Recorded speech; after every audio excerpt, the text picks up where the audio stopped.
Good afternoon, everyone. If you can make your way to your seats. We do have some functioning microphones now, which is tremendous. So you don't need to be all the way forward, but if you do want to be forward, it should be a good discussion. I'm Benjamin Gray, Vice President of the James W. Foley Legacy Foundation. The foundation is so pleased, alongside our partner, the McCain Institute, to welcome each of you today to this final event in a series held over the last week to observe the nation's inaugural Hostage and Wrongful Detainee Day. We are grateful for the members of Congress joining us and who have been able to submit remarks remotely. We'll play a couple of videos for that. We also welcome our distinguished panel, Ambassador Roger Carstens, Director of the Hostage Recovery Fusion Cell, Director Robert Levinson, Diane Foley, the Foley Foundation, and Sarah Moriarty, who will be joining us remotely for her portion of the panel. It should be an important discussion around the nation's successes and challenges of bringing Americans held unjustly captive home. Specifically, we'll be looking at progress made since the establishment of the U.S. government's so-called hostage enterprise, which includes the elements represented here, as well as the hostage response group at the White House, as well as the ODNI issue manager for hostage affairs. We also recognize here today the larger non-governmental community around this issue, all of whom provide critical support, such as independent research, direct aid to families, pro bono attorneys, media consultation, private and public advocacy, and those who serve as third-party intermediaries for critical role. Those groups here today include our partners, such as the Bring Our Families Home campaign, Hostage US, Global Reach, and Hostage Aid Worldwide. We must solemnly acknowledge today, however, that our community is in mourning. Late yesterday afternoon, the Israeli government confirmed that 19-year-old American hostage held in Gaza, Itai Chen, had been killed by Hamas on October 7th. We had gotten to know Itai through the passionate and steadfast advocacy of his parents, Ruby and Haki, who frequently traveled to Washington on their son's behalf and on behalf of all those held hostage in Gaza. We learned of Itai's passions for scouting, basketball, and his deep friendships. His body is still held by Hamas in Gaza, along with at least 3 other Americans, husband and wife, Gad Haggai, Judith Weinstein Haggai, and Abi Atzili. They are still captives, even in death. We gathered as a community on Friday to witness the raising of a new national hostage and wrongful detainee flag represented on screen for the first time at the U.S. State Department, a symbol for which this community had long advocated. It was a good day for our community and our nation. Yesterday, that flag was raised again, just a few days later, to mark Itai's passing. Hostage and Wrongful Detainee Day, March 9th every year, is a day to remember, reflect, and resolve. We remember the Americans who were kidnapped and killed by their captors, including former government officials like Bob Levinson, business people, aid workers, and journalists like James Foley. We reflect on the public outrage at their murders and deaths in captivity that led to a wholesale change in 2015 to the government structure that addresses international hostage taking. Since those reforms, over 100 American captives have returned home. But there is more to do. The Foley Foundation is tracking dozens of innocent Americans who are currently held hostage or wrongfully detained. Let us resolve today that they must all come home, and that the next time this flag is raised will be to celebrate a return. And now I'd like to introduce Pedro Pisano of the McCain Institute for some words of welcome.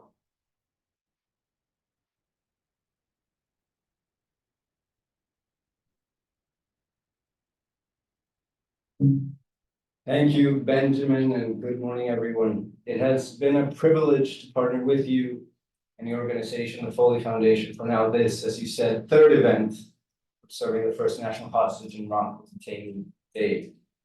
We are humbled that you would choose to partner with us. We stand in admiration of you, Diane Foley, and everyone at the Foley Foundation for all you do and have done to turn tragedy into purpose.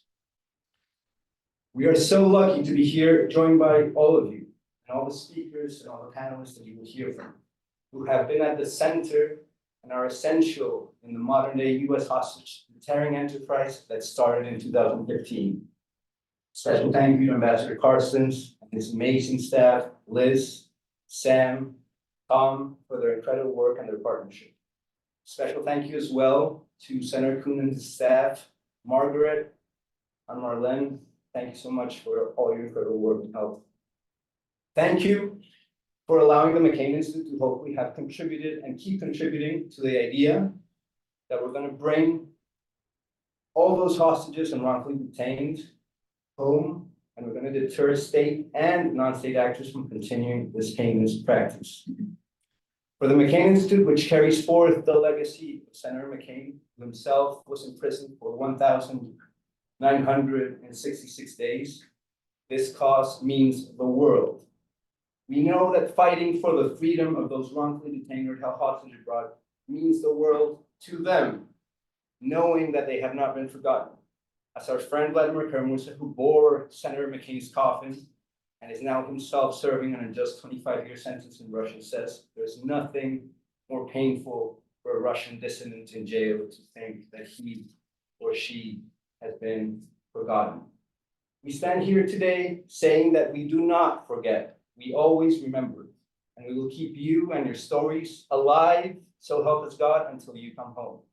And now it is my distinct privilege to introduce a video by the Secretary of State himself, the Honorable Antony Blinken, who sent us this video to play on March 8th, when we were honored to be hosted at the State Department and attend the subsequent hoisting of the flag. We will play it again here for you.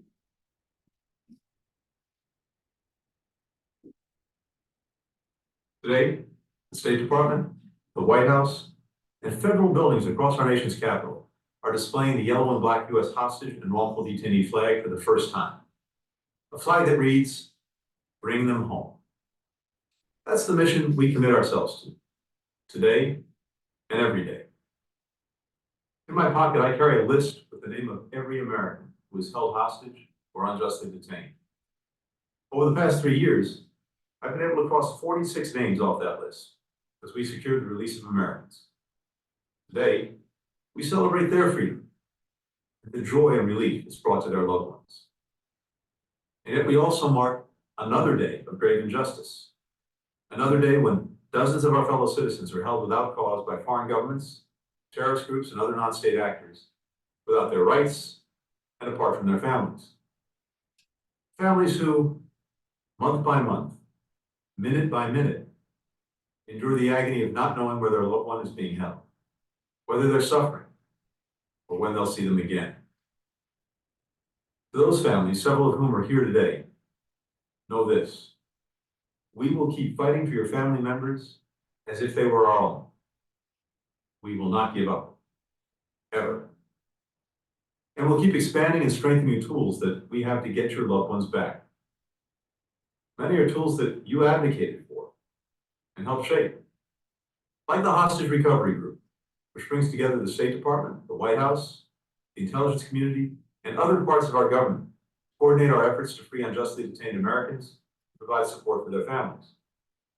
And like the 2020 Robert Levinson Act, which passed with bipartisan congressional support and empowers us to impose additional financial penalties and travel restrictions on the perpetrators of this heinous practice.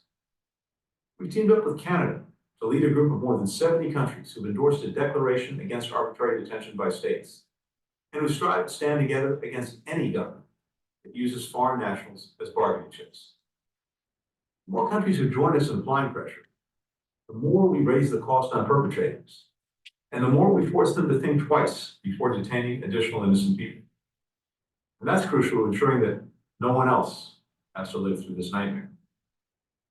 Every day that we fight for the release of unjustly detained Americans, whether that we as our government, community, a family, or an individual, we show who we are and what we value most: our freedom, our humanity, and our readiness to bring to bear the strength of an entire nation to defend the rights of a single citizen.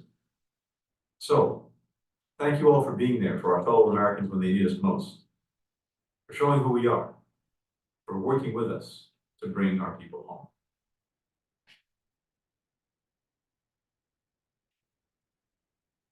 So we have one more video set of remarks that we'd like to introduce. These remarks are from Representative Haley Stevens, Michigan. Representative Stevens is one of the co-chairs of the House Hostage Task Force alongside Representative French Hill.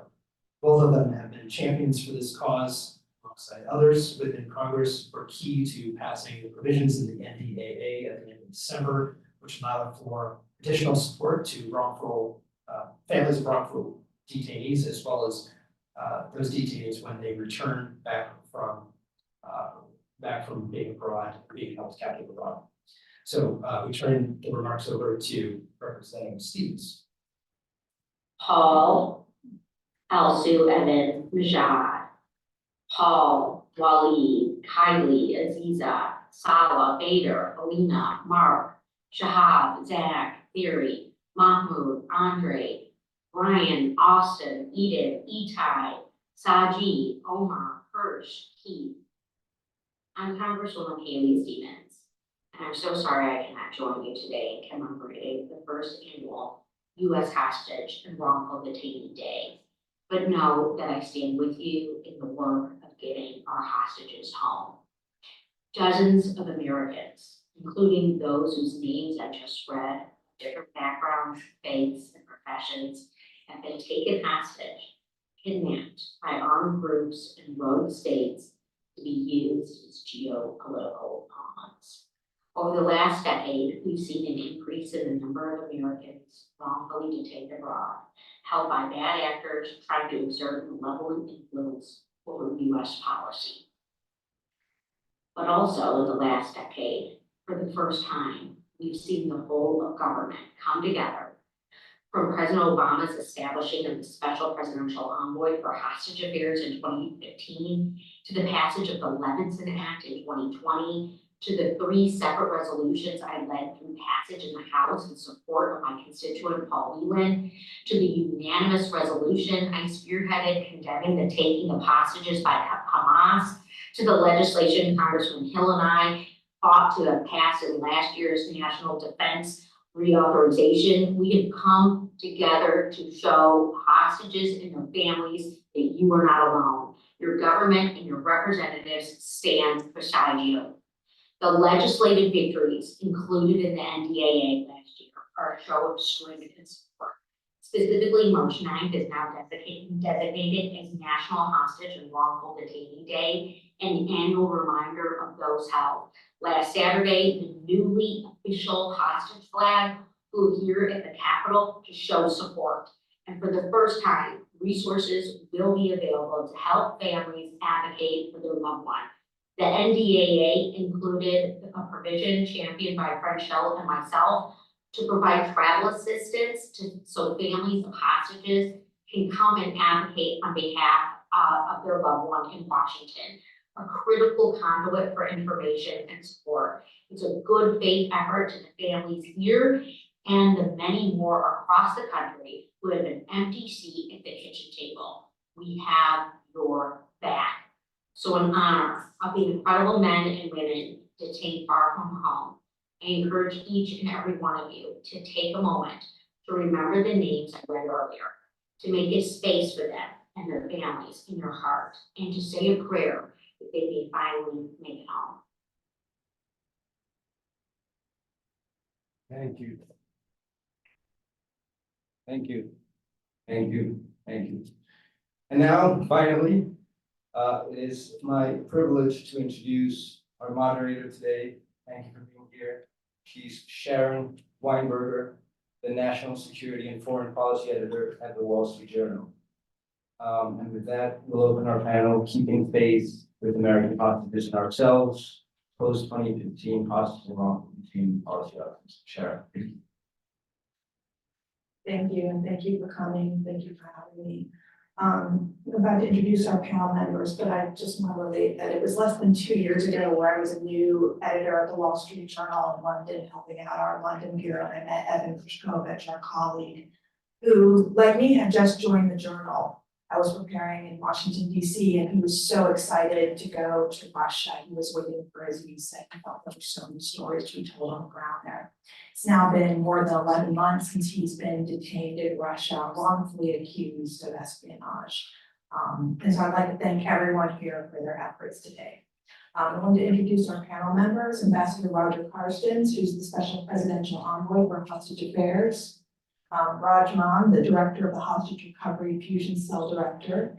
I believe we have on video, or will have on video, Sarah Moriarty. She's a fellow with the New America's Future Security Program and one of 7 children of Bob Levinson, the longest held hostage in American history. And then we also have Diane Foley, the President and founder of the James W. Foley Foundation. I wanted to start with a broad question about so many of our efforts that we've seen are about getting individuals back. And of course, that is of paramount importance. What can or should the US be doing to try to prevent countries and groups from taking Americans as detainees? Is there sort of a deterrent posture or things that we can and perhaps are doing to try to prevent it in the future? So grab this one here. Roger, are you okay with sharing this microphone? We're good.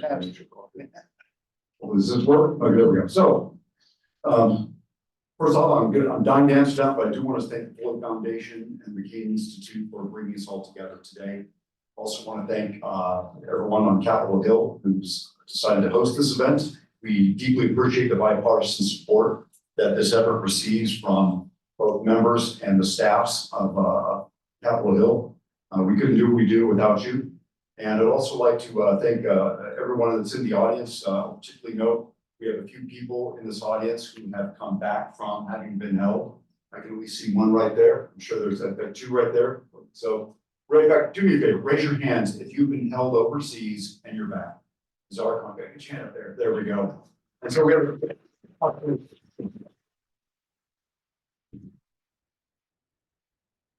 lot of you know, family members were the strongest advocates in bringing their loved ones home. So if you're a family member of someone who was held or who's currently being held, raise your hands. I want people to see who's in the audience here. Okay, a lot of people. Your work in advocating to bring your loved ones home is essential to getting the job done. I can still remember when Ned and Bahara came into our office and we spent that first 2 hours discussing the case and how we're going to work together and partner to bring Ahmaud home. So it's great to see you here in the United States, back where you belong. So with that said, I'll see if I can take a stab at your question.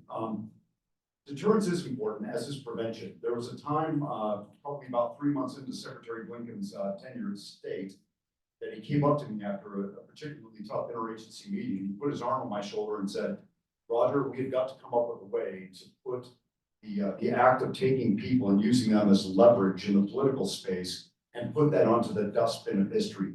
I want you to work on a prevention and deterrence strategy that makes this problem go away. And we've been at it since. I currently have 2 people that do nothing all day long but work on prevention and deterrence. We've, as you know, partnered with the Canadians on their declaration against arbitrary detention in state-to-state relations, which now has 74 nations that have signed up to that, in addition to the European Union. We've worked in small tiger group to come up with actionable ways that countries can start a multilateral effort to raise the cost of hostage taking.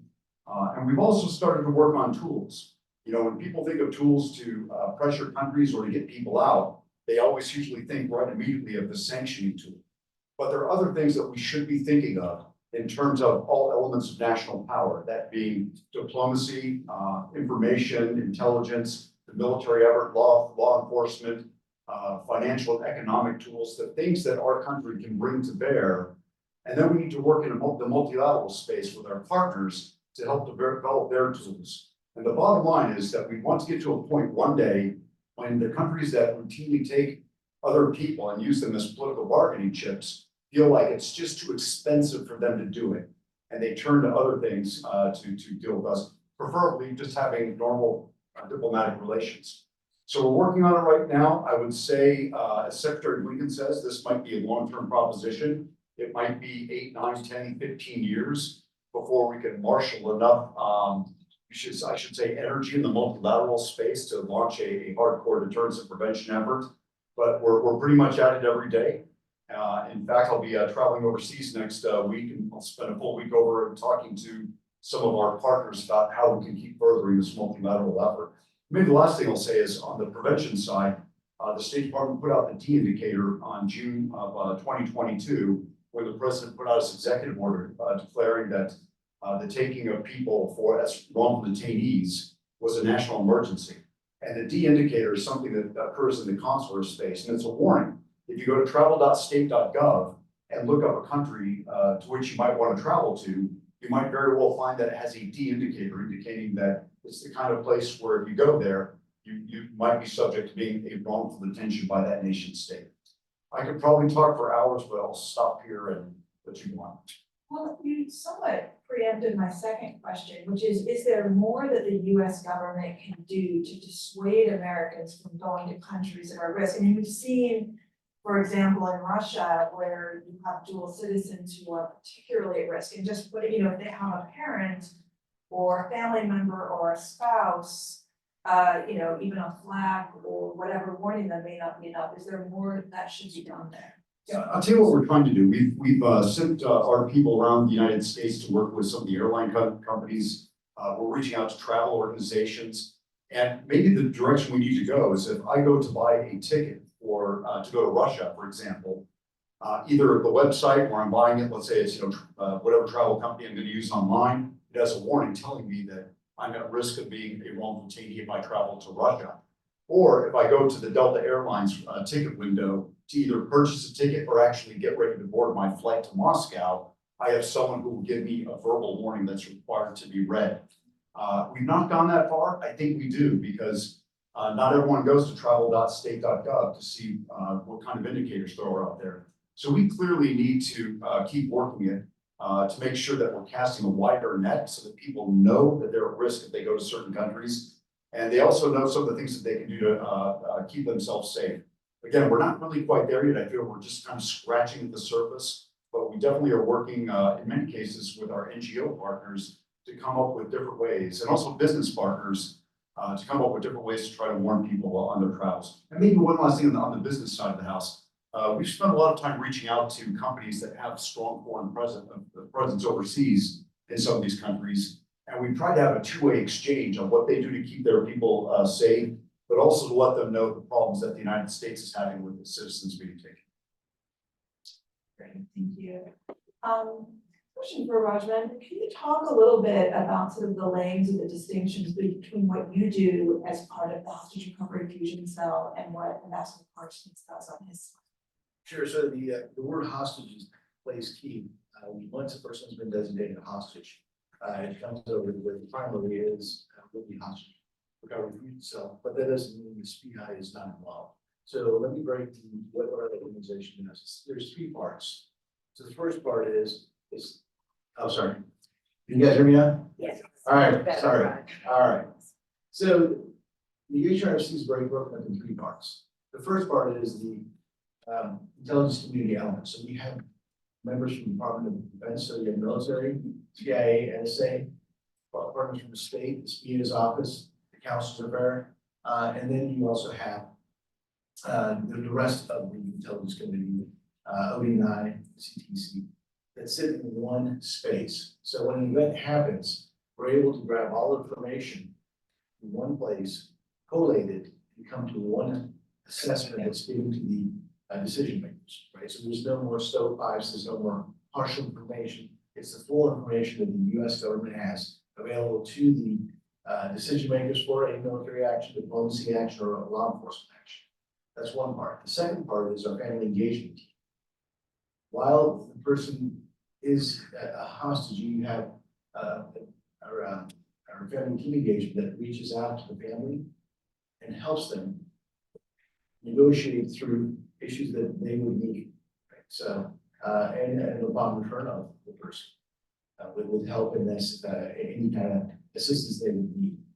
And then the third part is, it's the FBI component. There is a crime that is committed. One, if you kidnap and hold a U.S. person hostage, it is a crime.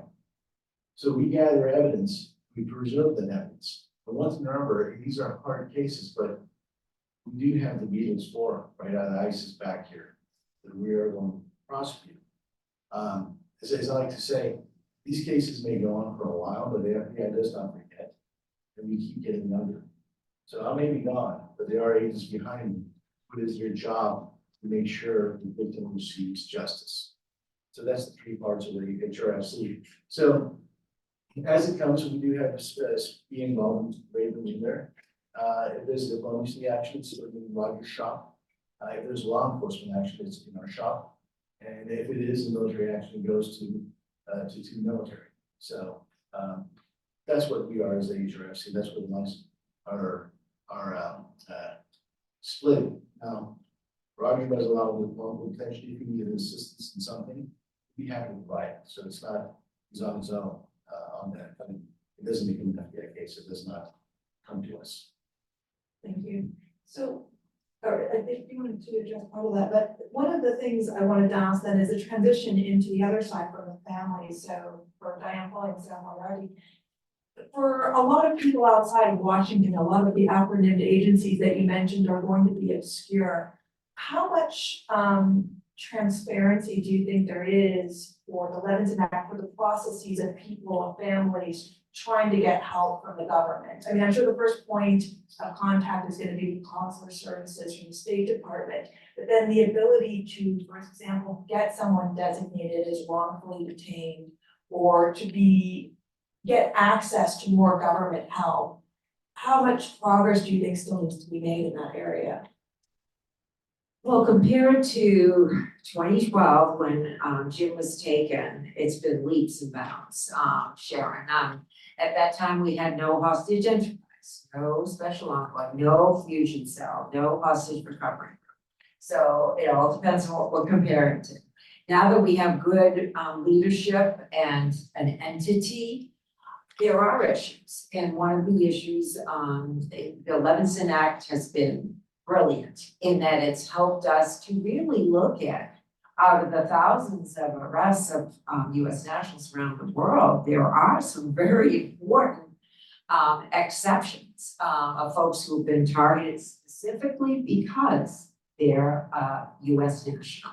So it's been a huge step forward. However, understandably, a lot of these families would like their loved ones to also be a wrongful detention designation so they could have the services of the special envoy. And there is a lot of opacity in this, and for many reasons. And that's one of the things the Foley Foundation works with, because frankly, we work with a lot of families in that gray zone, as does Hostage Aid Worldwide. These are families that, where injustice has occurred for sure, but they may not meet every criteria for the Levinson Act. So as a matter of fact, we were at an influencers meeting this morning, trying to look at what is the contribution of third party folks, because sometimes what we can do is more versatile than what the government's able to do. Global Reach is a new entity following in the footsteps of Governor Richardson. And other third-party entities, attorneys, pro bono attorneys. We really need all of society approach to this problem because the government can do just so much, if you will. And we have many challenges ahead of us, particularly when foreign nations are targeting them.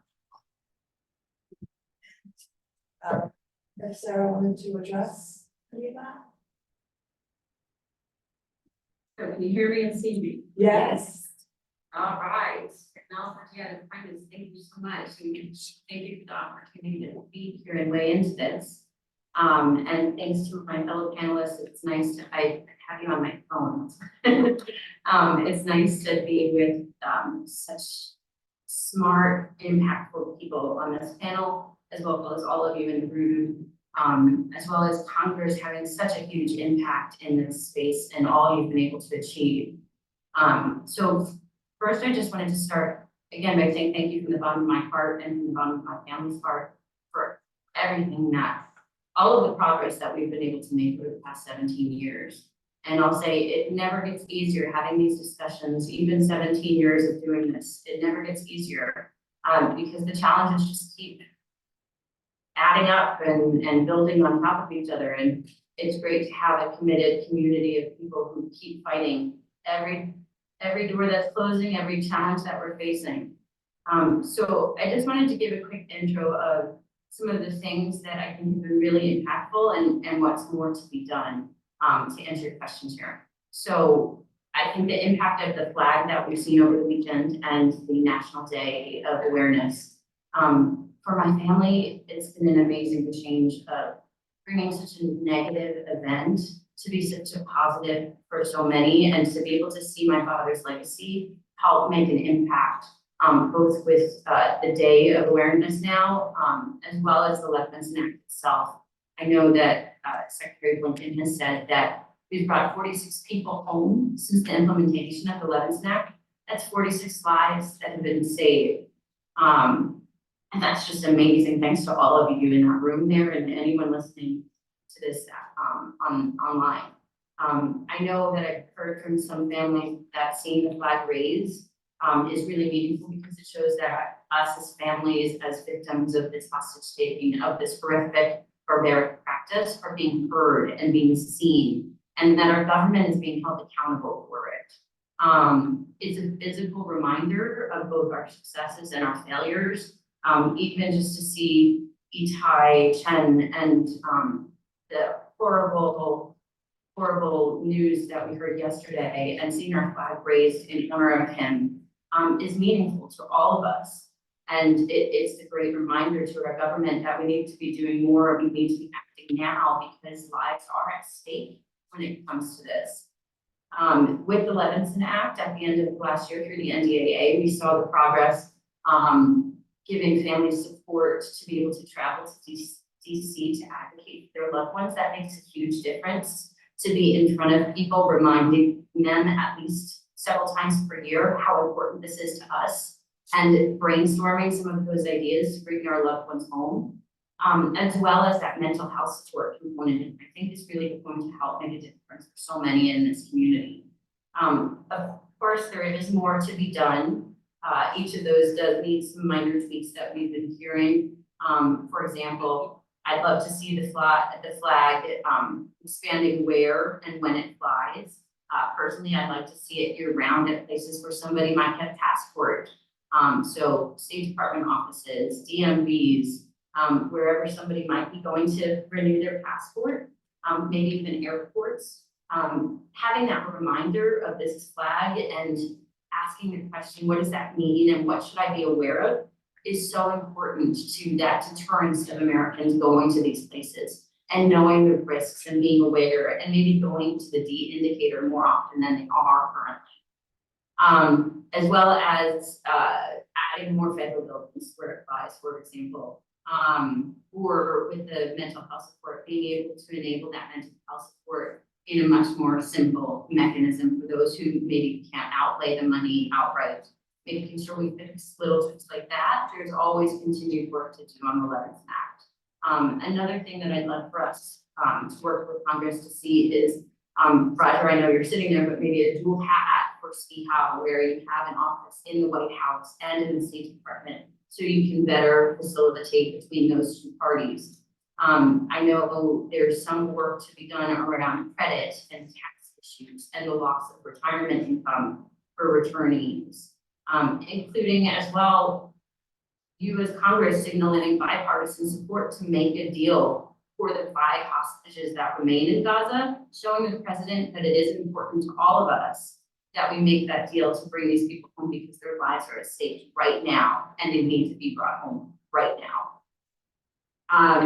And then more work to be done as well in terms of, as Roger said, deterrence, but also, as Raj said, to justice. So there is a new piece of legislation coming out, hopefully in the next week or so, around American Victims of Terrorism Compensation Act. So that's to help to enable the US Victims of State-Sponsored Terrorism Fund to actually do what it's meant to do and give justice to victims.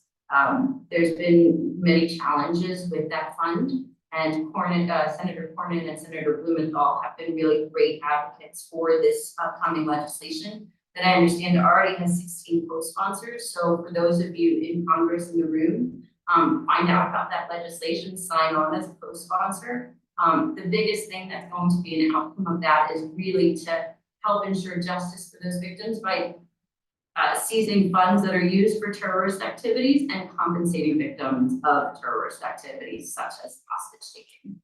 And then just to finish up, deterring countries and individuals from doing this. So again, as Roger said, how do we impact that point of sale? How do we, if somebody's searching for a certain location, how do we do targeted ads through Google, through partnerships with Google or Expedia or places where individuals are going to go to these countries? Because they're not necessarily going to Delta and booking a trip to Iran or to Venezuela. But how do we get people who are thinking about going to these places or going near these places where they might be taken at the border? How do we help make them aware of those risks as broad Americans before they actually go and are at risk? Or if they're dual citizens, making them more aware of the risks and thinking twice.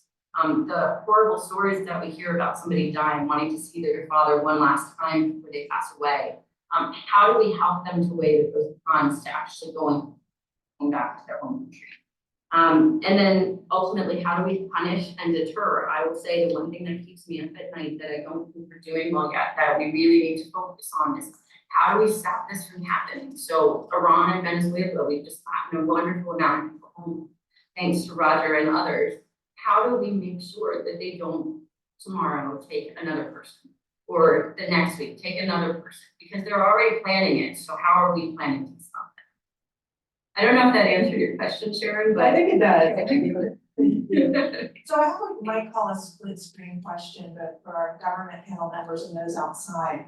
If a family has someone, a loved one who they believe has been detained wrongfully, what do they've contacted State Department Consular Services, but they want more government help. What do you recommend they do? And I would like to hear both the government perspective and the non-governmental perspective on that, because I'm curious if there's a difference of views. Yeah, there might be. We've received cases from all sorts of ways. I've had an email sent to me by a mother who says, my son's been taken in this country. Would you please look into it? And then we start to drill down and eventually we find that that person's wrongfully detained. Probably more often, someone's arrested in, I'll just say Russia since it's, it's apropos, right? Someone's arrested in Russia and the consular section will be notified within the country. And then they'll start to look into it and then they'll report that to Washington, D.C. There's a requirement in the Levinson Act for consular to essentially keep sweeping to find out if anyone's been wrongfully detained. In fact, when the Levinson Act was passed, they relooked every single case of an American detained overseas in every single country, thousands upon thousands of cases. So sometimes consular gets it. There was one case where I was reading the Houston Chronicle, how we go down to Texas quite a bit, and I came across the case of Mark Swinton. And my chief of staff was sitting back there, Caroline, and I, that's back when we only had 4 people in our office. We just dug in and just kept trying to pull the spring on the sweater until we're able to determine that Mark Swinton was wrongfully detained. So there are numerous ways to have that happen. I would say more to the fact, and Diane was bringing up the 2015 change, that there used to not be anywhere for anyone to go. Now there is a place and people know to reach out to us. Now, the strange thing is that we're still working on is they might reach out to me individually and say, Roger, I think my son was taken, but that case is not mine until it's determined to be wrongful. So we're a pretty good entry point, but usually we're going right back to consular and asking consular to start looking into that. We reach out to the intelligence agencies to start looking at the intelligence picture. We reach out to law enforcement partners, and we try to vacuum all the information that we can on this case. But after that family's made that initial contact with me, they, for the most part, start talking to members on consular until that case is actually declared to be wrongful. and then it officially moves over to me. Do they get updates on the case? If we're looking at a case, I'll say this much, if the case, yes and no, if the case becomes ours, we talk to the families whenever they want. Usually it's once a week. We have some families that we talk to every single day because that's the pace that they want. So if we take a case, we are going to mirror whatever the family wants, whether it's daily contact or weekly contact or monthly contact. If the case is not yet mine, those updates would come from consular affairs. And it's kind of hard to give the updates because it gets into the ambiguity. It's a deliberative process. And so the Secretary of State makes the final decision, but it does go through a process that might seem to someone on the outside to be a little opaque. Although everyone within the State Department's looking at the information. And here's the one thing I'll say before I turn it over, and that is, we are not afraid to take a case. If I got 10 cases tonight, the Secretary would simply tell me to hire one more person. So we're not afraid to take the case, but we want to make sure that we're taking the facts of the case and applying the Levinson Act criteria over the top, and we're trying to keep the process pure. We're really looking at the facts to make sure that we're doing, I guess, doing the cases justice by ensuring that we know it's wrong. That's a very. Hello? Yeah. Very important question, Sharon, because there are many cases that come to us at the Foley Foundation and other NGOs, different human rights groups that are represented here. So I'm so grateful for all of you because there are, as we all know, those of us who work on these cases, there are many in that gray zone that for many reasons, they may not be designated as wrongful detainees, but often their their arrest or their kidnapping has a lot to do with the fact that they're American and they may need help. So we try to do all we can to find, sometimes if the government can't take on the case, sometimes it's a talented third-party expert who knows an interlocutor or others. There are many other ways that we try to assist these families because it is hugely problematic and frightening for families, and the government cannot do it all. So we at the Foley Foundation, for example, work hand in hand with Roger and Raj and others to see what they can do and then see what we can do. And then use other talented third-party experts to help us. Want to weigh on this at all? Sure. Yes, thank you. Thank you for keeping me in mind. I hear I'm vague on the screen. You're there. moving above my head. There.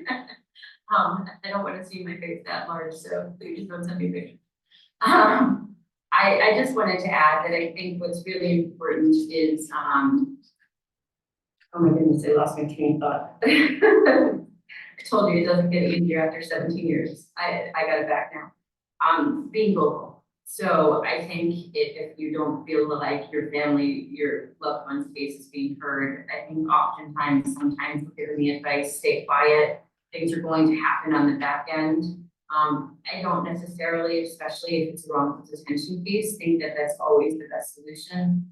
We were given that advice, other families were given that advice, and it wasn't until we were starting to be really vocal, either through supportive media or just as much as we could get attention on our cases, that's when we saw the needle move. And I think public support is critical to help ensure that I think Roger is doing his job, but I think getting the public support behind it, and Raj, the same thing, wherever we can get that vocal outcry. When we saw the Iranian hostage crisis in 1979, there was a count every single day saying it's this many days that Americans have been held in Iran. How do we get that public outcry? I think we need to just keep pushing and asking the media for help to draw attention to these cases as they come, because each one is really critical to make sure that understanding and make sure that public awareness that people are being targeted directly for being American is happening. That would be the only thing that I would really focus on. Thank you. I want to return to that point, so we've asked some questions. You talked about, you get it when people are designated wrongfully detained.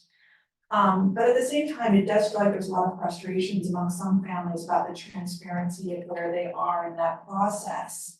To just, they're in touch, they're waiting, do we need something for that interim stage? I understand the needs for privacy, but so that the families trying to get it can have some, insight into where they are in the process.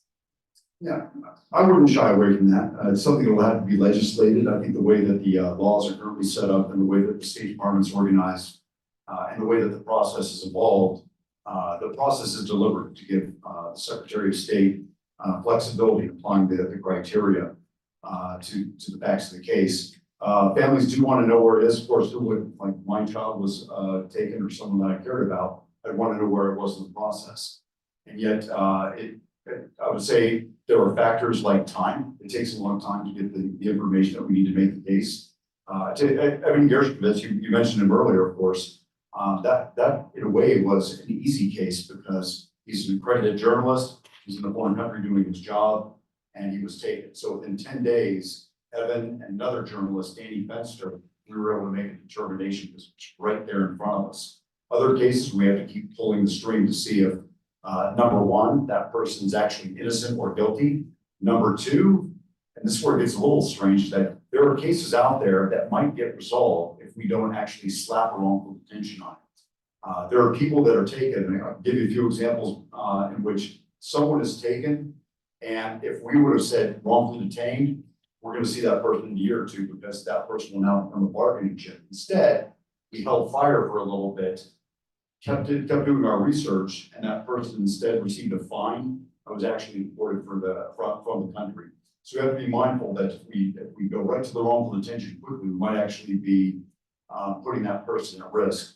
But really, to get to the essence of your question, families are going to want to know where they are in the process, if they're getting closer, farther, if they're actually stalled. And that's probably going to take some work with some of the people in this room on Capitol Hill to come up with some better solutions that people feel like they know where they are in the process and that their cases are being looked at. The one thing I can assure you, though, is whether you know or not where the word is in the process, people are working it. This is something that the people who do this for a living are passionate about. So someone is working the case. But where you are in the process, that's something we're gonna have to work with members on Capitol Hill to see if we can come up with a better solution. What would that better solution perhaps look like? It's hard to tell, because let me give you a simple answer and get the wrong one. If everyone knew exactly where they were in the process at all times, we do come to a point in some cases where we are holding on to classified information, top secret information that might have been given to us by classified networks that we have out there, and to tell a family that, look, here's where your case is right now, because we know this. We've now disclosed classified information that can result in a network overseas being rolled up, other people being thrown in jail, other people being put at risk. So sometimes there are classification issues. Other times we come across information that shows us that the person in question might actually be guilty, but we owe privacy to the person who we're looking at. So if I find out that someone actually might have committed a crime, there's enough evidence to where we can come to that conclusion, I still have to, I guess, show respect for that person's privacy. So I can't necessarily go to the family members and say, hey, guess what? We found out this. So there are all sorts of thorny issues that get into this. And it's going to take some thought. It's not just a simple solution. I wish it was, because even though cases are not necessarily mine, I will spend hours every week in talking to families. And I'll be frank, I'm not allowed to talk to families if their cases are not mine. What I often do, and I usually get punished heavily by the big machine of the State Department for doing so, but you got to assume a little risk in trying to get the information. And it's something that I would like to solve, because I think at the end of the day, your taxpayers, we serve you. We want to make sure that the machine of government's working better and that you're getting your money's worth, a good return on investment. And number two, I can put myself in your shoes to an extent, and I think I'd want to know where my case was on the map sheet. And maybe number three, it's just good governance. Once you start off and you get to a certain point, you don't stop. You have to keep, as we said in the Army, improving your foxhole. You got to keep making what you do better every day. And no matter where I go, we end up talking about this. So it's obviously something that we have to dig into a little further. Right, and to address, yes, Thank you. The other thing, you're asking the right questions, Sharon. We're all asking these questions because even though we've come a long ways in 10 years, there are issues. This was set up in 2015 to look at, with a very narrow scope, to look at hostage cases, primarily cases Director Mann is dealing with. So now we're seeing a upsurge really in nations who are taking directly targeting citizens. So one of the things the Foley Foundation really is trying to get support for is a comprehensive review, both in and outside of government, because it's become more complicated. We're talking about state actors who want to interfere directly in our economy, our foreign policy. They want to make it tough for us to get our people home. They're using people as tools that are interfering with our government work. So we feel there's a real need for a comprehensive review, and we have a lot of support for that. On the other side, I'm very proud of the progress we've made as a nation, because when our son was taken, we chose not to negotiate at all. And I think our nation needs to have the moral courage to have the backs of brave Americans. An example is Alsu Pramasheva, her family's here, who's worked all of her career with a US funded Radio Free Europe. And here we're struggling to have her back in terms of bringing her home. So there are issues within our government that get politically sensitive, and it's tough. And so I feel it's time for our government to take another look at things in a comprehensive way so that we can get ever better. So that Raj and Roger can have the tools they need and third-party experts can contribute their views. So I appreciate it. Let's talk about that for our government. What additional tools would be helpful for you to do your jobs better? You might do it. I think the most important thing is I probably need a pay raise. And maybe no crap that says SPIHA on the side. And I think that's about it. I'm done. But you know what, we're exploring this, and that'll seem like kind of a not robust answer, but we've gone so far in what we, at least in terms of what I do, SPIHA 1.0, 2.0, 3.0. Every year we work with our colleagues on Capitol Hill to try to request different things. Last year, we gave them the impossible to fulfill Christmas list. We worked through the government budgetary process, and Capitol Hill came back and gave us everything and more. Clearly, it shows that there's bipartisan support for everything that we're trying to do. The things that could go on off in the future, I mean, we're in a constant discussion with our folks, our colleagues rather on Capitol Hill, and also with the people in the NGO community. Diane and I have spent a lot of time talking about this, Benjamin and I. Pedro, I know we're gonna spend some time here in the next week or two talking about this. I see Liz hiding in the background, pretending like she's, I see Liz. But, you know, we talk about these things, and it could be, here's an example, the families that are held in Gaza, the government of Israel is giving the families a stipend. Why? Because the breadwinner might actually be taken, or they had to quit their job so that they could try to work on trying to get their loved one home. So they're getting some semblance of support. I'm not saying that this is a proposal, but we've kind of spitballed or brainstormed the idea of if someone's taken and declared wrongfully detained, could you make them a government employee? So you could be an artist that's taken, or a journalist taken in Russia, but when you're declared wrongful detention, you are now a GS-9 in the US government. Why? Because you get some sort of paycheck coming in, your family members will have access to healthcare, dental care, et cetera, and your government's gone a little extra further to take care of you. Is that something we can do? Maybe, maybe not. It's going to come down to what Capitol Hill is willing to do or what the US government's willing to say. In fact, I'll probably be fired by the time I get home, right? For even floating this idea without having gone through the budget process. But we're willing to explore anything that's going to make this a better, faster machine because it's only in our benefit. Your government actually cares if you're taken. If you have a blue passport and you're taken either hostage by a terrorist group or you're taken by a nation state, you're wrongful detainee, we know kidding care and want to get you back. And if we can make it better for the families That's important to us. And if we can find a better, faster way to get you home, that's important to us. So, you know, more resources are always good.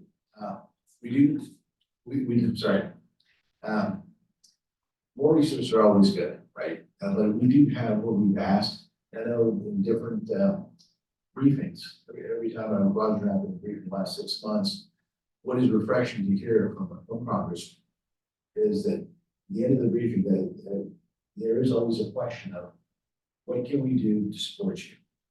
So I'm glad that the houses and unlawful detained people are on their mind and we willing to prioritize this. So it's good, but like Roger said, there's always the wish list, but we have our basic needs met, yes, of course, in this form. I want to get to some successes. I think that's important to talk about as well. But before I do, one of the issues that's raised a lot, certainly that I've heard, is from the outside looking in, it often looks like publicity is one of the key factors, rightfully or wrongfully, in getting someone wrongfully detained. And because it opens up so many resources, or could open up in the future, as you mentioned, possibly even more resources, one wants to think you shouldn't, you know, if you're in some part of the country where you don't have access to those public resources, or you're not in a position, as you know, we have been, to try to really bring publicity to the case. How do you answer that? Is publicity a factor, and should it be? I'll give a few things and I'll try to be quick and like take them off here. First off, we can't control the government, what the media reports. So when the media gets very excited about Brittany Griner or Evan Gershkovich, that's not a government campaign plan. That is the Wall Street Journal reporting it, Fox News, CNN, Reuters. And in a way, we can't control that pace and the amount of energy that's put into that. But what I can tell you is the government's, under President Biden, we brought home 46 people so far. And if you were to take a look at everyone who's come back, some are rich, some are poor, some are famous, some are not famous, some are black, some are white, some are yellow, some are rich, some are poor, some are from Minot, North Dakota, others are from Miami, some are Christians, Jews, Muslims, atheists, agnostics. If you were to take a look and put the 46 people in these chairs, it really is the patchwork that is this country. And so I can tell you of the 46 people, how many were famous? Oh, 3 or 4. How many were rich? Probably 3 or 4. Did I work just as hard to bring the person without resources, whose family lives in a trailer park, who doesn't even know who their congressman is, who doesn't know anyone famous, who doesn't talk to members of the media? We work just as hard. And I can point to people who've come back to say we've been successful.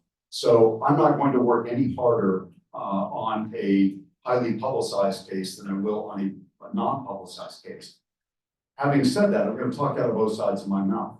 I'm one of the people that, well, when I took the job, I thought that everything I would do would be in a smoke-filled back room where no one knew what was happening. And I conduct secret negotiations and people would get out and never know this. It doesn't happen like that anymore. It's just not going to happen. It's right there on the front page of the New York Times. We try to conduct the negotiations in secret, but the end result is that there's been a spotlight that's been shown upon this. And I think I'm okay with that. I think some goodness has come out of that. I think people know who to contact now.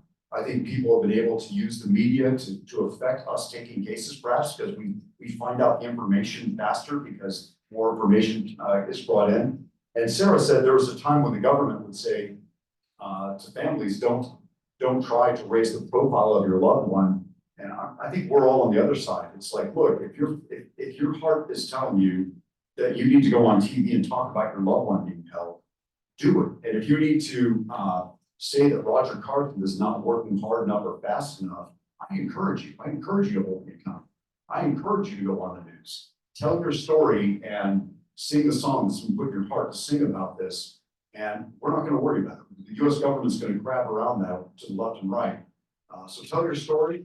And I guess the long and short of it is, I'm not sure. I think publicity probably overall is a good thing. But whether your story is on the front page of the New York Times or not, my team, Raj's team, and everyone else in the U.S. government that's a part of this enterprise, we are going to work just as hard as if your story is on the front page of the New York Times. We're not going to delineate between those who are famous and those who are.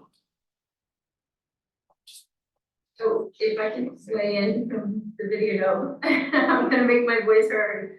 So when I build on what Roger said, and I also want to say what Roger can't say, or might not say, which is, I think when we have that commitment from media to help bring attention to these cases and the partnership to bring attention to these cases and talk to these cases and help show the injustices of some of these cases, it puts pressure on the White House then to pull from Roger and to say, what solutions do we have that we can actually implement? Because this noise is really, we need to reach the masses where we're being asked about this. There's a lot of public pressure. Let's resolve this. And so I think when that noise reaches a fever pitch, it comes to Roger, and Roger comes and he's like, well, it just so happens I have this perfect solution. So let me give that to you, put it back in front of you, and then they sign off. And ideally, in a perfect world, we can move forward and we can get that person home.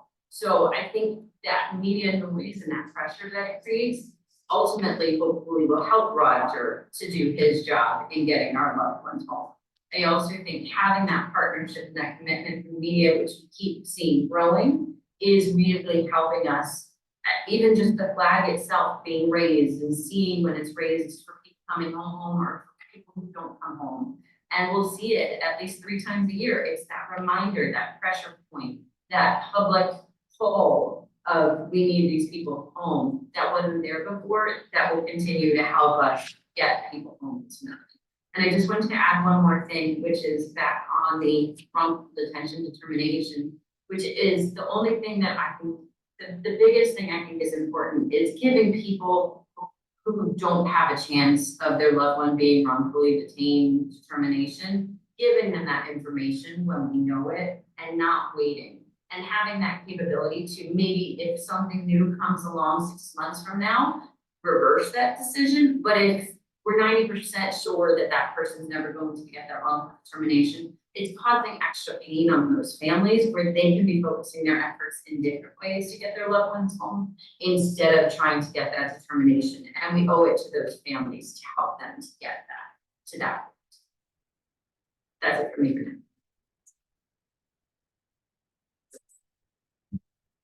No, I totally agree with that. I do think it's been very, the waiting process and not knowing what's holding up determination is excruciating for families because they just don't know what other information needs to be done. What else can they do, you know? So I totally agree with that. Sarah, I do have concerns about publicity. I think when we tried to raise awareness of Jim, it did make him more valuable to ISIS. So I think families, you know, need to work with experts too. Cases are different. And in some cases, it might be better to be more quiet under the radar kind of thing.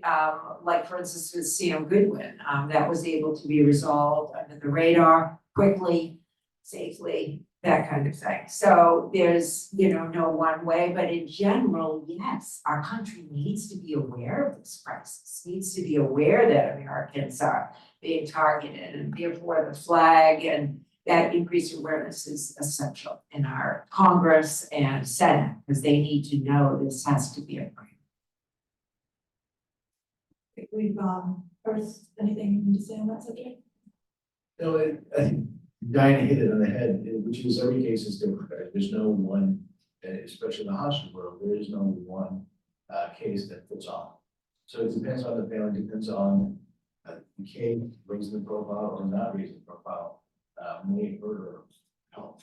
So it is decided independently of each, right? So there's no one playbook that would like to say we should be able to do a meeting with or not.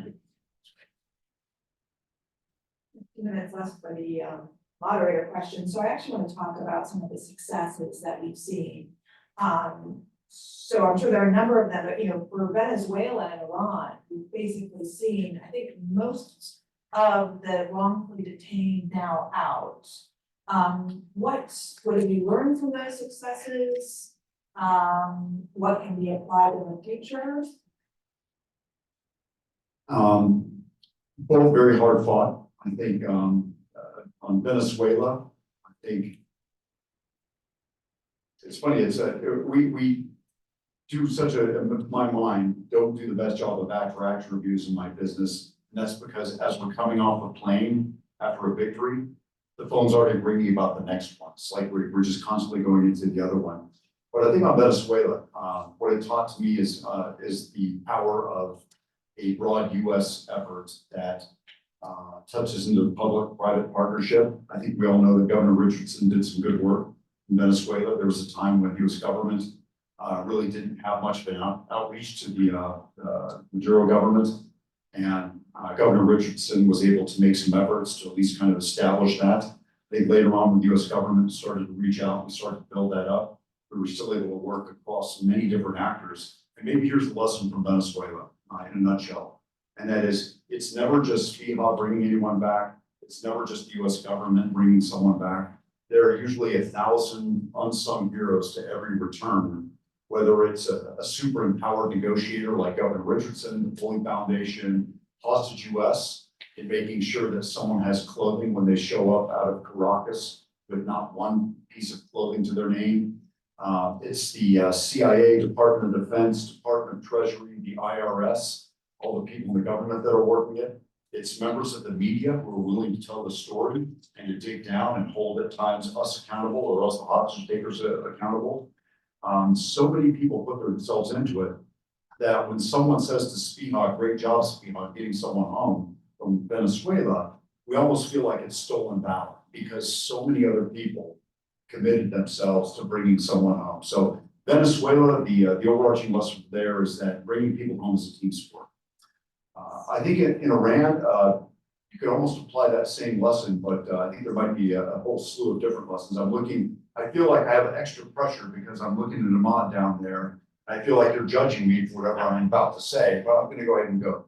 Iran was a case where I would say it highlighted the importance of having a relationship and a partnership with the families. I would say that's important to everyone, but I'm looking at Baharat right now, and Netta just disappeared and went out the room, but the relationship that we had with the families of those that were being held in Iran, to my mind, was fundamental to finding a way for them to return. And Ahmad, I told you that on the plane ride back, because no one knows. You get out, it actually is the same for all the cases, but it really for some reason struck me about Iran. When you got out, I was able to say, you may not know this, but your wife and your family played a huge part in this release. And you're like, well, why? What did they do? And it's like, it's going to every member's office on Capitol Hill. It's going on the news organization. It's trying to get to the president, trying to keeping the pressure up on me, trying to bring people in front of the White House through the Bring Our Families Home campaign. It's in trying to get resolutions passed. So while Venezuela might highlight the fact that this is a team sport, Iran, I think, showcases the importance of partnering with the families.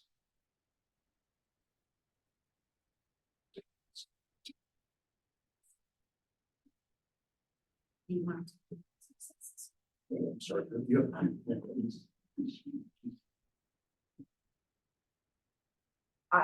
I certainly want to applaud the fact that, more than 100 people have come home since 2014. People who never would have probably had that opportunity. So there's been much in the way of success, Sharon, and it's due, just as Roger says, it's an all of our country approach. It takes everybody. It takes citizens knowing about the issue. It takes government prioritizing it. It takes third-party experts and talented attorneys and journalists bringing attention to these cases. So that is what I am so grateful for. This is, I feel, Robert Levinson and Jim's and John McCain's legacy. This is the legacy of our best Americans, that we can do better, and we have to keep sharing. There definitely are things we can do better, but what we've done is an incredible change in 10 years, I think. I think one of the things to point out also is the success of setting up the hostage care price. Before the family didn't have a place to go to, just the government is a good place, and if you don't know how to navigate through the government, it can be very, disheartening. So having the Levinson Act passed and having the hostage enterprise made into law, I think is a great success for the families. Great, thank you. So we're, Senator Kins will be joining us soon, so I'm gonna take a question from Zoom questions. Can we share the name of the person asking? The questioner asks, I'm curious to hear from the panelists what they think of why hostage issues aren't more of a shared American concern in public, like for example, yellow ribbons in the Iranian crisis. And further, would that public support be helpful or harmful to these cases? I think we're getting there. I think part of it is this flag. We're using the yellow, that's why the Foley Foundation has changed to the yellow on the black too, to provide that light in this crisis. But absolutely, there's no question that we need greater public awareness and in Congress and the Senate, because we need Americans to know that that our country has the backs of our brave citizens, not just our soldiers, but also our brave businessmen or aid workers or journalists, whoever might be out doing good work in the world, who are targeted because. Anybody, Sarah? Yeah, thank you. I think, one thing I would say is, I think building that awareness and helping people, know that this can happen to anyone as Americans is really important. I've heard stories of people going to Colombia and crossing the border to Venezuela and being taken. I've heard families of dual citizens who think that they've been there 50 times and they can go back and forth and it's not gonna happen to them, and it actually can happen to them, and the horror that comes with it. I think building that awareness, and helping people to really think about the impact if they are to travel to these countries, or to know that it can happen to their friends, their peers, their colleagues, business colleagues. I think there's a number of people that have been victims to this, and getting that awareness out there is really important. As well as I want to go back to the publicity question. So having those signs, having the flag showing and people starting to see the flag, it's the new POW MIA crisis. So this is the new hostage crisis. We're in it right now, and it's happening because people are American. And so seeing that flag and having businesses start flying the flag and knowing that it's gonna be flown on March 9th, it's gonna be flown on Flag Day, it's gonna be flown on the 4th of July, because what better symbol of freedom than the lack of freedom for our Americans, and showing that we remember those who are being held. They're not forgotten. This is the new crisis that we are facing as Americans, and it's a stark reminder of that.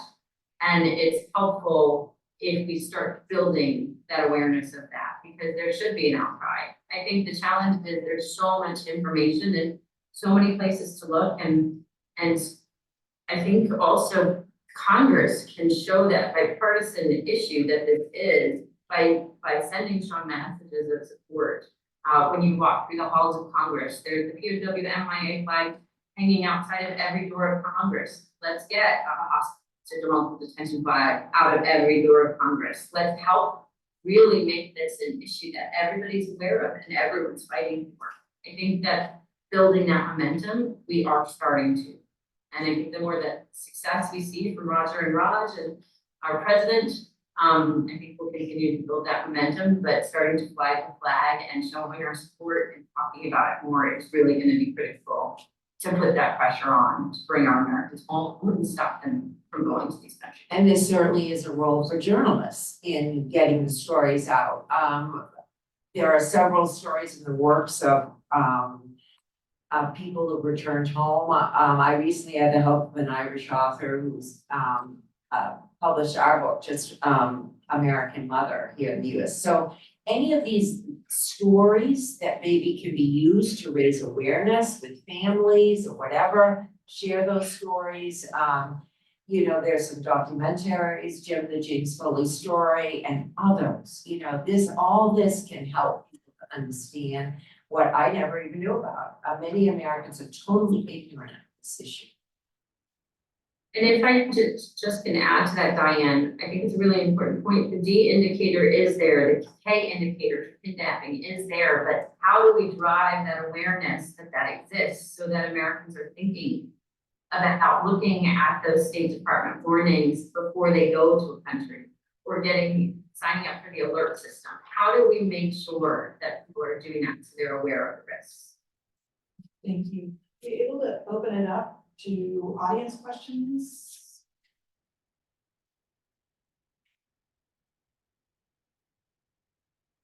Thank you.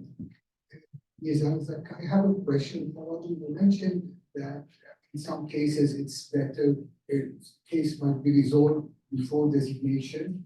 So that's a very good answer. But what will happen if the person, once he's released, will he benefit from being designated, or just for he will not get any support from the government?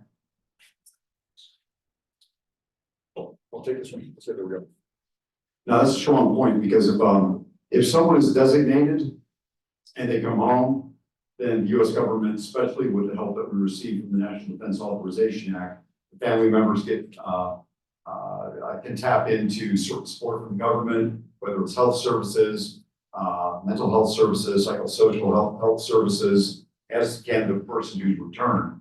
If someone comes back before they're designated, then they're not able to receive that. And so it's probably in the best interest of the person who's trying to be designated to be designated. Or if you were to get a designation and we think it's a place where you must be quiet, that's something we just need to work with the families to keep it, as they say, on the down low, so that we can get someone out. But again, I can think of one case where that we were waiting to see if something was going to happen, and that person was able to pop out, and they don't get the goodness of having been designated, but they did get out. And my fear is that if they were leveled with a wrongful detention, that might have been problematic. I will say this from our side, though, we really don't slow down the process, though. You know, like if that paperwork's moving through the building, we just keep it moving. It's going to have to at least get to the Secretary of State's desk for his decision. So, great question, though.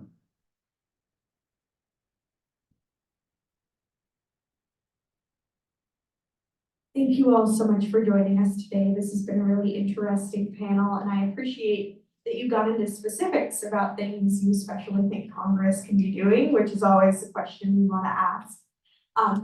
You know, I know one of the challenges, like you were saying, is that it isn't always clear cut when someone has been wrongfully detained. It can take a lot of work to figure out when to offer that designation. And sometimes we deal with gray zone cases where maybe someone did break a law, a minor law, but their detention is politically motivated and they're being used as a political bargaining chip because they are Americans. So I'm curious if you could talk in a little bit more detail about things you think our government can be doing better to handle those gray zone cases, including support that we can offer family.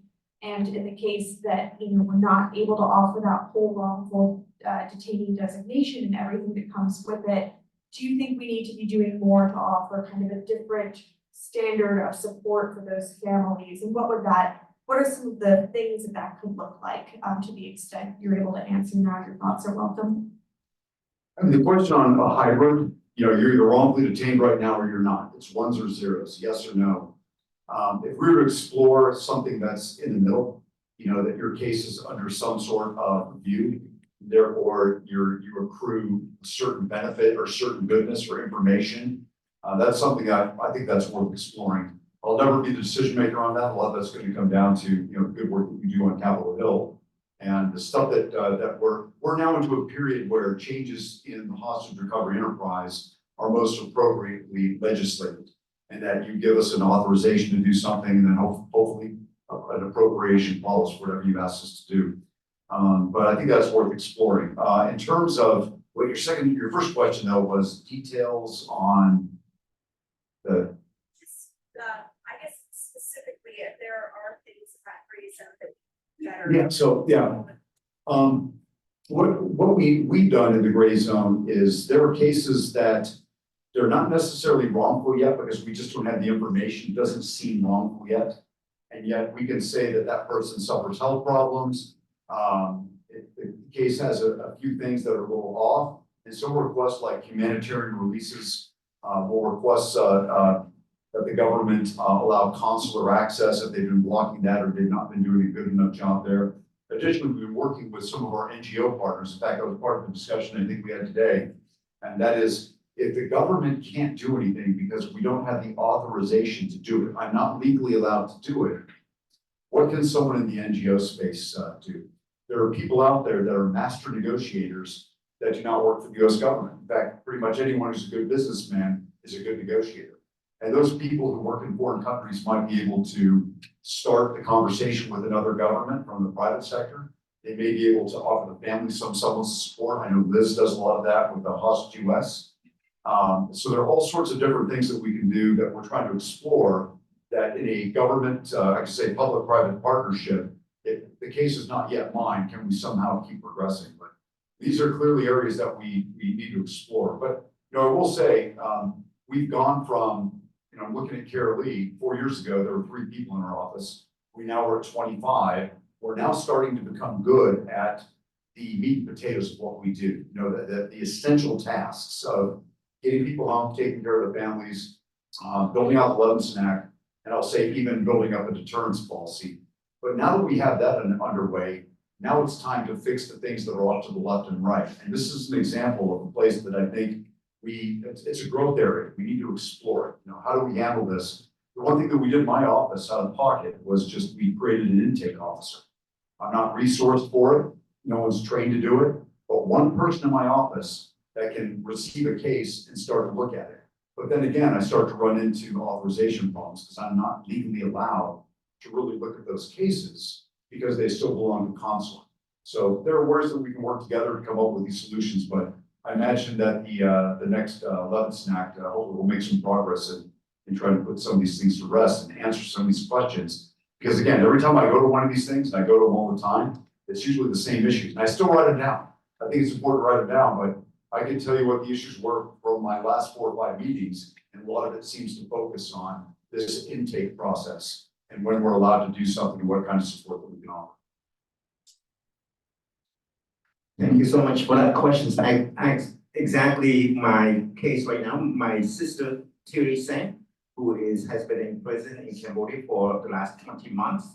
And the Secretary Blinken met with Hun Sen, the Prime Minister, and asked him specifically for the release because her case was politically motivated. President Biden met with Hun Sen and asked the same thing.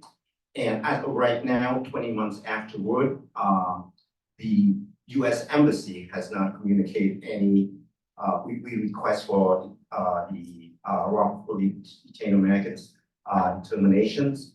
The determinations, we have no answers. And in the last 20 months, there's a monthly visit to my sister from the US Embassy, but there has been no communications with the family.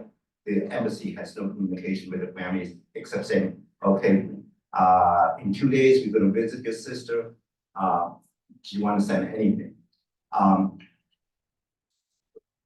Fortunately, I live in Cambodia. I regularly visit my sister in prison, and she is doing okay consider where she is living, but she's very determined that she has not done anything wrong because she went to prison being charged for conspiracy to treason or posting something on Facebook.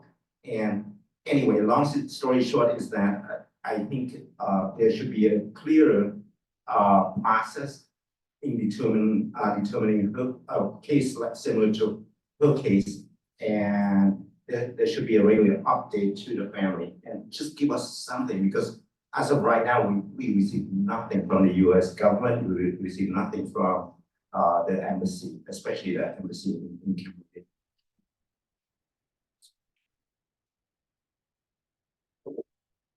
I feel like that wasn't a question, but at least I'll give you a comment in return. So even though you didn't ask the question, so I mean, I can't imagine really what your family's. I've probably worked 70 or 80 cases, and yet I've never been in your shoes. And so I can hear the stories, but until I'm sitting where you are, or sitting where you all are sitting, you know, waiting for your loved one to come home, not having the designation. I'm sure in addition to not knowing how it's going to turn out and missing your loved one, you know, you're as Diane pointed out, there's the emotional duress of just not knowing where they are in the process. So I want you to know I hear that, I can see it, I'm empathetic to that. And, you know, clearly that's just an area that we're gonna have to explore working with our partners on Capitol Hill and frankly, our partners in the NGO community as well. Thank you for your comments.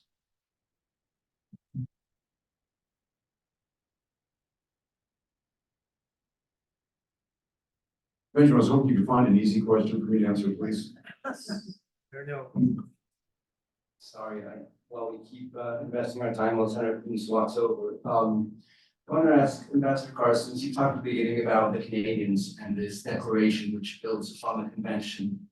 And when America leaves, other countries follow. So how have you talked with your counterparts in other countries? How do we set up, Director Mann as well, similar hostage enterprise in other countries so that Canadians or Europeans or Colombians or Israelis don't get? I'm gonna hit this for 30 seconds. I think Raj has a good story to tell. On our side, we've worked a lot with our counterparts. Either on case specific things, when we're trying to get someone out, we want to work with another country to effect a release. We've also been trying to work with other countries on trying to come up with these tools. This multilateral effort that goes beyond the 74 countries that have signed on to the declaration, something that goes beyond that, to find countries that are willing to put some skin in the game, to actually take action to start deterring. So there's a world 10 years from now, we're hoping there are 30 or 40 countries that are willing to actually do something to raise the price. And we're still trying to like make that happen. But you know, I think Raj might have a story to tell on some of the things that he's doing in the multilateral space. Sure, so we have a quarterly meeting with the Five Eyes, right? So UK, New Zealand, Australia, Canada, us, where we talk about the hostage enterprise, how the US has it set up. And Britain is trying to have something similar to that, but their system is different. And same thing with the Canadians. We're going there in October with our team to talk about how the HRFC is organized and how we interact with the SPIA's office to resolve these types of issues. So quarterly meetings, and we also talk on these hostage cases, right? We share information, the successes, and also the failures, and how we can do things better, and collaborate. Right? So there's a lot of intel sharing in that space. The only other thing I'd like to say is, for example, in 2012, 2014, I mean, our son Jim was with about 30 other Western hostages from all our friendly nations, if you will. And this is what we need to do as a community, that we must stand together against the horror of hostage taking. And when one of our nations is in this situation, that's what I want to applaud, that I think you folks with this horror in Gaza are working with partners in the area, working with one another to try to resolve this and get people out. That's what we must do together. Because otherwise, you know, some nations are going to be able to do it, others not. So I applaud that. And I would just add, if I may, that I think the Declaration Against Arbitrary Detention, the International Declaration, was a really important first step in getting international partnership. And I think just like we saw the Magnitsky Act go to a global Magnitsky Act, I think it would be great to see the global Levinson Act, because I'm told there isn't criteria like the Levinson Act that exists in other countries. And imagine the amplification that we could see of some of the sanctions or other actions that we're taking on these bad actors, if we could amplify it across those signees of the Declaration Against Arbitrary Detention in state-to-state locations. So I think being able to expand that on a global level and see some of that success. And then, as we said already, get our partners to adopt that and start taking action as well. We'll start to name and shame those bad actors and hopefully see them start to change those habits. And see that it's not getting them the prominence on the global stage the way that they want to. While I have the microphone, I'm just gonna make a quick excuse for Diane has to get across town for another event. She's too kind to say that. So I'm gonna say that for her. But I'm happy to continue to take questions. We're happy to take questions from the audience. As she goes, may I say, we would not be sitting here without the work that Diane's done.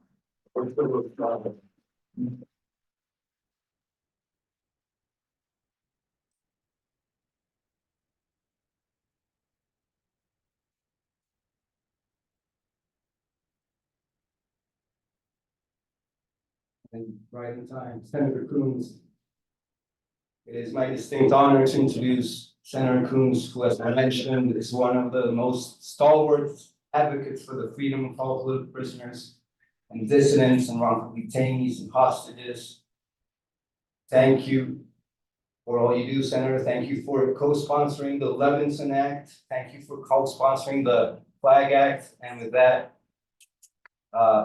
it is my honor to welcome Senator Coons. Thanks for being with us today. Thank you, Pedro, and thank you for your work on behalf of a dear friend and colleague. Senator John McCain was someone who challenged and inspired me. So when I had the honor of traveling with the countries around the world, our last trip together was to Vietnam. And I had the chance to go with him to the prison where he spent 5.5 years. And that impacted the rest of his life. It helped make him a real leader in addressing the concerns of those who've been imprisoned and wrongfully detained around the world. I understand my colleague Senator Shaheen didn't make it because she was ill. You may be able to tell I've been struggling today too. But I am thrilled to have a chance to be with you. Thank you to the panelists who have been engaging you and who are so important to this work. All I did was introduce a bill. Frankly, Margaret wrote the bill. I introduced it and gave a nice speech and got it passed. So I'm not the one who did any work worth recognizing. I met yesterday with John and Rachel. Their son, Hirsch Goldberg Poland, is one of the Americans currently held hostage in Gaza by Hamas. I met with them in Tel Aviv just a few days after October 7th and have been in touch with them regularly ever since. And Evan Gerskevich's family, I have met with as well a number of times. It is a bracing and important reminder that whether it is the pain known to the Levinson family for the disappearance and loss of the person for whom the date was chosen, or it is the co-workers and professionals and journalists who are still planning on and praying for and working for Evan's release, or it is a pair of parents who are struggling with the very real possibility that their son died on October 7th, but who are relentlessly engaging on his behalf to keep alive the hope that he may be released or his cohort. All of these cases bring together the idea that there are dozens and dozens of Americans who are held hostage, whether in Venezuela or in Iran, whether in Afghanistan or Gaza or in Russia, who need and deserve our attention and our support and our engagement. I'm so grateful for what the Special Envoy for Hostage Affairs has been doing, for what the US government is doing. I began the day in a meeting with the Secretary of State. I've shared with him I'd be here this evening. He asked me to convey his best wishes and concern as well. There is more to do in Congress. It was Jason Rezaian who came to me and said, I don't know if you know this, but the first thing I got from the US government when I returned was a tax bill. You would think this would be an easy thing to fix. Apparently, if you fail to file your taxes for a year or 2 or 3 or 10 because you are wrongfully detained or a hostage, the IRS cannot forgive and waive all of your fines and fees just because it was on the front page of the Washington Post or the Wall Street Journal. And Jason said, what evidence did you need to submit to prove to the IRS that he was wrongfully detained? It was on the front page of the Washington Post. Apparently, and this is even more truly ironic, We just got the score back on a bill called Stop Taxing American Hostages, pretty simple bill. It scores positive for the government geeks in the room.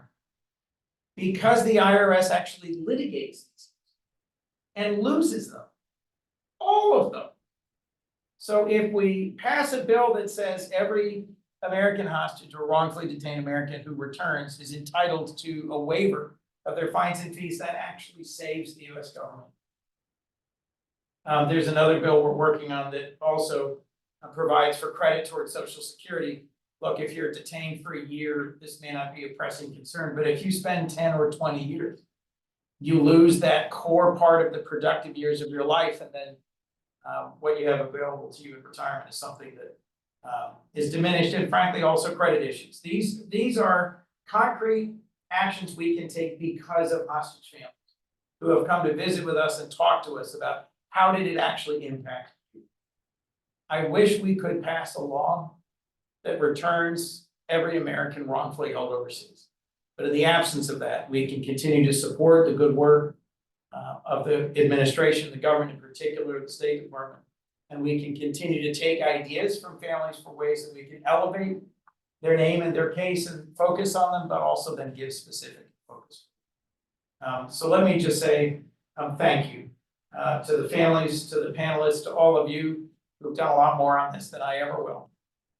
In a divided time in our nation, this should be one of the most unifying, nonpartisan issues.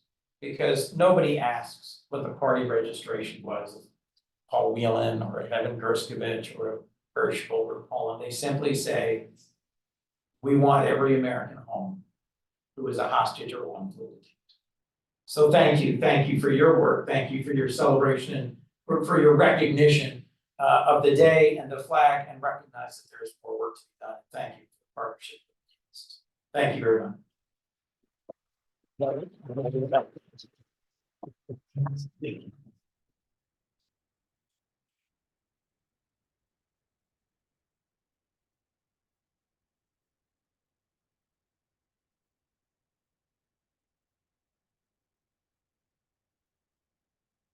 So I wanted to thank our panelists and also the audience for being here. It's amazing to see that in some ways the progress that has been made on the issues and the dedication of people, the families, the people inside government, the people outside government working together. As a journalist, it's one of the few areas where I get to see sort of all sides working towards it. So thank you again for being here. Thank you, Sharon, for running this panel. Appreciate your leadership.